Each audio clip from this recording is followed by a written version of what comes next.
নমস্কাৰ। আজি মই কেইটামান মহৎ লোকৰ বাণী ক'বলৈ ওলাইছোঁ। আমাৰ মাজত তেখেতলোকে ধুনীয়াকৈ আগতে লিখি থৈ গৈছে। শক্তিশালী হোৱা কিন্তু অহংকাৰী নহবা, দয়ালু হোৱা কিন্তু দুৰ্বল নহবা, কাৰণ অহংকাৰ আৰু দুৰ্বলতাই হ'ল ধ্বংসৰ মূল কাৰণ।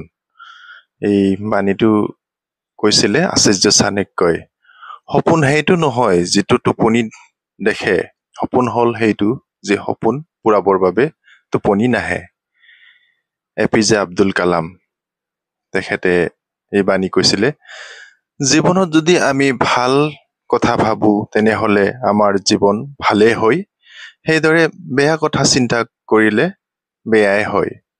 গৌতম বুদ্ধই কৈছিলে, মূৰ্খ লোকৰ কাৰণে সমাজ নষ্ট নহয়, সমাজ নষ্ট হয় শিক্ষিত লোকৰ মূৰ্খ স্বভাৱৰ কাৰণে। আচাৰ্য চাণক্যই কৈছিলে, কেতিয়াও বয়স আৰু টকাক লৈ অহংকাৰ নকৰিবা, কাৰণ গণনা কৰিব পৰা বস্তুবোৰ এদিন শেষ হৈ যায়।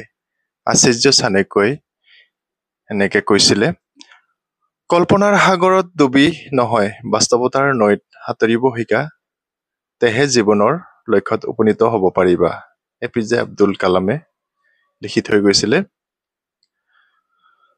ধৈৰ্য দুৰ্বলতাৰ প্ৰতীক নহয়, দুৰ্বলতাৰ প্ৰতীক হ'ল খং। ধৈৰ্য হ'ল শক্তিৰ প্ৰতীক।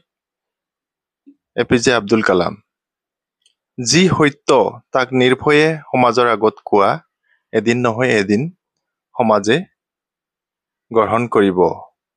স্বামী বিবেকানন্দ।